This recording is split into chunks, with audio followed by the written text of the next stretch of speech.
The world's going to keep making you look at your past, your past, your past. And we got to keep looking at the future. You look at your past, you're going to get depressed. And you're going to get stuck in your past. You look to your future and go, man, what is that moment going to be like? See, my actions, a lot of the things I do is because I'm thinking about my future. And I'm thinking about that moment when I see Jesus because I realize that everything I do is going to bring either reward or regret. It really is. I've got an extra $1,000. Okay, on that day, that future, when I see Jesus, what is going to bring reward and what's going to bring regret? I could buy a lot of fun things for myself with that $1,000, but on that day, Paul's saying, I'm just looking at that day, going on that day, maybe I just give it to the poor, because on that day, I'll be rewarded for it, versus, we've all bought things we regret, right? You go, oh, that was a waste of money, that's a waste of money, that's a waste of money. Think about what we're going to say at the end when we stand before God. Are you going to regret the car you drove, regret the house you lived in, regret the clothes you wore, regret, just everything? What are you going to regret? How about your time and how you spent it? Are you going to go, oh, I'm so glad I watched 7,000 movies? Or are you going to regret, wow, I wasted all of that time down? It's about the future. Paul's going, man, what am I going to look forward to at the end? I'm going to bring an illustration that, this is like the first illustration I did. It was 20 years ago, but I can't think of a better way to explain it. I actually didn't use a rope back then. I used remember computer paper when it was all stuck together and it had the holes on the side that you had to peel off? Remember that? I remember getting a roll, and some of you guys have no idea what I'm talking about, which is crazy to me.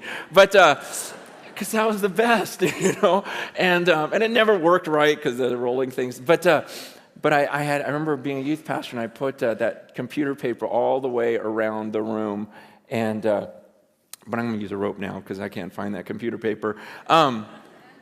Imagine this rope, okay? Pretend this rope just goes on forever, okay? Just imagination. Pretend it goes around the world a few times. It doesn't. It ends at the rock. But let's just imagine this thing goes on forever.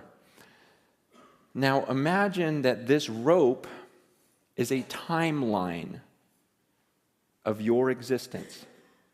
You just exist forever. And you see this red part? This would represent your time on earth. You've got a few short years here on earth, and then you've got all of eternity somewhere else. This is your existence.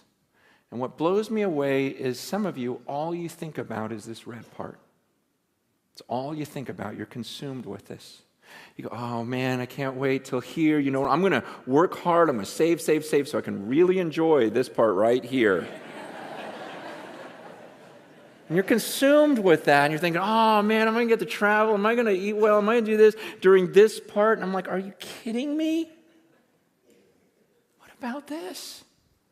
What about this? What about all this stuff? It's crazy to me because the Bible teaches that what I do during this little red part determines how I'm going to exist for millions and millions and millions of years forever. And so why would I spend this little red part trying to make myself as comfortable as possible, enjoying myself as much as I can? Paul says, look, I'm going to live my life for this mission. I'm going to spend my life, invest my life for this moment when I cross that finish line. See, I'm going to forget about all this stuff I could enjoy, and I'm not going to look around. I'm going to be like a runner just looking at that moment when I face God, because when I face Him, then I don't get this chance over again. We get one chance at this life on earth, and it can end at any second for any of us. We've got one chance at this, and then comes eternity. And I'm not going to be fooled. I'm not going to spend my life down here. See, people look at some of my decisions and go, oh, you're so stupid because that's going to really affect this. I go, no, you're stupid because it's going to affect all of this. Man, I'm serious. I look at the way people live and I go, wow, that is so crazy. You are so crazy.